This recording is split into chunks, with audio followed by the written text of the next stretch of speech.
Jussie, how does it feel to be free? How does it feel to be free? Can you tell us what the past week has been like? Jussie, do you have anything to say to the judge?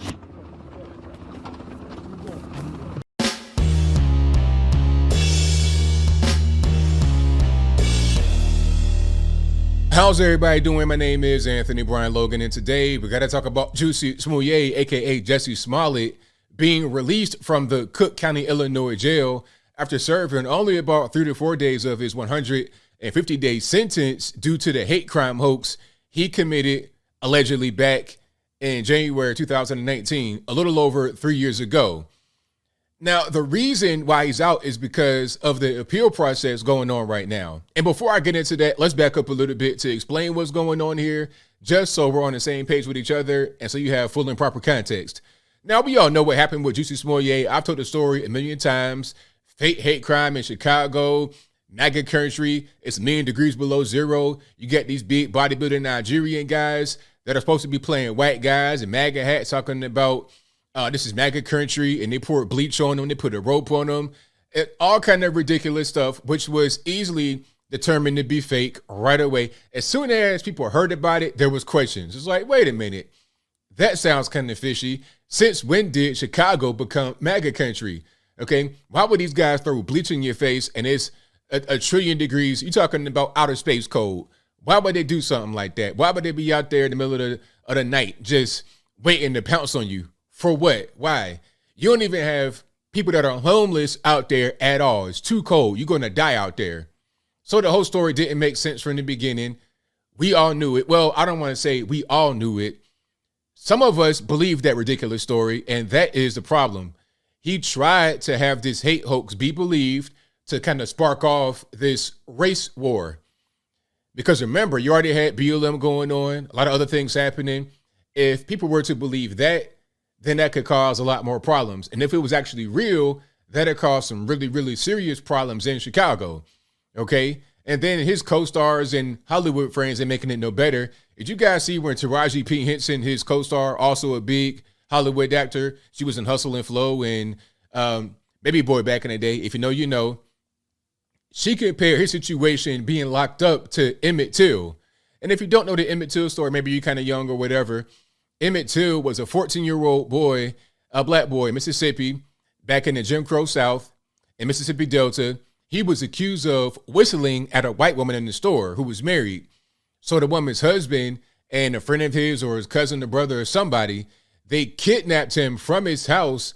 They beat him, they tortured him, they lynched him, and they eventually drowned him in the river, and his body was recovered days later, horribly disfigured. So to compare Jussie, a hate crime hoaxer, a multimillionaire, privileged beyond belief, to Emmett Till is disgusting. But this is the mind of people that was the issue. Because if you're able to corrupt that mind and thinking that this was a real story, they go out there and do something because they're already trouble in the mind. They already don't really understand what's happening. They don't really see things for what they are. Right? And then I saw somebody else, Amanda Seals, another former child star, just like Jussie was. She said it doesn't even matter if the story was true or false. All that matters is he's raising awareness because there's so much violence and hatred toward black and brown bodies, black and brown folks, all kind of ridiculous stuff. But check it out. What she's saying is there is a high demand for racism, but very limited supply. So you got to be able to fill the demand. You got to be able to manufacture artificial racism to meet that very high demand. That's what's going on. This problem of racism is not a thing in this country, not at all. And usually when I see things like this, so-called racist incidents, it's usually something fake or exaggerated at best. Exaggerated at best. But for now, I digress. Let's get back to the whole thing. Why is Jussie out of jail? What's going on? Well, the appeal process is happening, and the logic here is if the appeal process takes longer than his actual jail sentence, it defeats the purpose. Okay? And I kind of understand that, but at the same time, because it's like, all right, look, you got convicted, serve your time. You know what I mean? Serve your time. If you're going to get remanded into custody, go ahead and serve that. Why bring you into custody and then take you out on bond, which is what he's on right now, 150 grand bond? Why do all that? Why not just have like an automatic appeal and you don't get remanded until the appeal process is finished? If it's like that, you see, I don't really understand. And I think this is something that happens in a place like Chicago, Cook County. If you're in jail, like you're not going to the penitentiary. Like it's not like you're going to death row and you're trying to do the appeals, because if that's going on, you're not going to come home for the appeal process when you're on death row. You know, you might be there 20 years. You're a condemned man, not going to come home. But if you have a short sentence, then they may do something like that while the appeal process is going on. Is it something that should happen? I don't really think so. Especially when, I mean, you pretty much caught dead to right. They got videotape. They got the co-defendant snitching on you and everything else. They got you on tape, them on tape. They got the police body-worn camera footage of you that night with some Ace Hardware stringing your neck, talking about, oh, this is a noose. I mean, just ridiculous stuff. They got you. You got convicted. Go ahead and go to the jail. Do your little 5 days. Not 5 days. It was 5 days. But do your little 5 months and go about your life.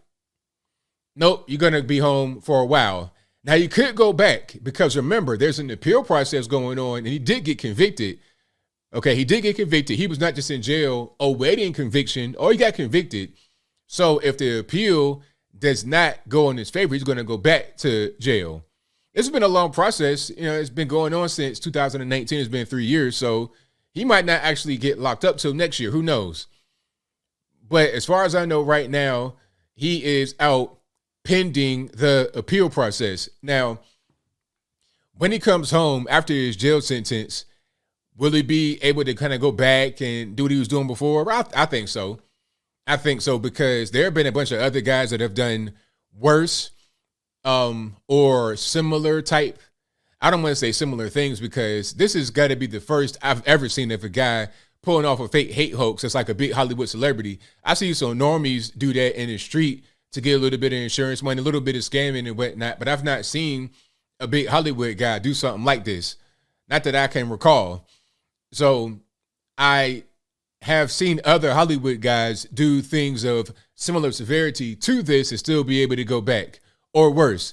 So I don't think this would be a career-ending situation, but it'd just make him be the laughing stock. It'd be the butt of jokes. Just like the judge was saying, you're the butt of jokes right now. You're literally a comedy special.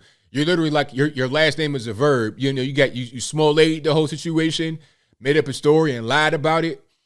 So I don't think he's done, but I do think that the appeal, even if the appeal goes in his favor, it's not going to change the public opinion. You know, I'm reading a lot of the comments, a lot of these different outlets. Just, you know, I'm a beat reader, and everybody's saying the same thing: the race and all of that, the gender affiliation, the LGBT status. Because you try to play that card. This is for the black and brown, the LGBT. It doesn't really matter how someone affiliates. They saw your story and how everything played out and all the evidence and the codes, and they're like, you know what? This guy is full of it. This guy's a nut. I mean, lock him up. Do your little 5 months and go about your business. Ain't nobody trying to hear your sob story, your ghetto story. You don't have one anyway. All right. Do your little 5 months and that's it. If you have the sentence overturned, I wouldn't be surprised. But at the same time, that won't change my opinion for sure. And it won't change the opinion of everybody else's out there. I mean, think about it. If you saw the whole thing play out in real time, you saw all the videotape, would a sentence from a judge, one way or the other, change how you feel about it? It's not. But I think I'll leave that right there for now. And what say you? How do you feel about the whole situation of Jussie Smollett being released from jail? At least for now, as I said, because there's an appeal process going on. He's out on bond, 150 grand bond. If the appeal does not rule in his favor, he's going to go back to jail. He probably won't get any more jail time than what he's done, but he'll go back and he'll have to pay the fine. You see, he's out on bail. I mean, he's out on bond, 150 grand, but that's not the same thing as the fine he had to pay and restitution, because that's part of his sentence. You understand? So restitution is $120,000 and the court fine is $25,000. So $145,000 total. You have to pay that in full. And that's separate from the bond which he probably would get back if he doesn't flee. I believe that's how that works. If I'm wrong about that, legal scholars, judges, lawyers, everybody, police officers, y'all let me know in the comments. But how you feel about the whole situation? Like, am I right? Am I wrong? Did I miss anything? Whatever your thoughts are, please let me know in the comments below. And that's all I got to say for this video. If you like what you heard, please comment, rate, share, and subscribe. Peace.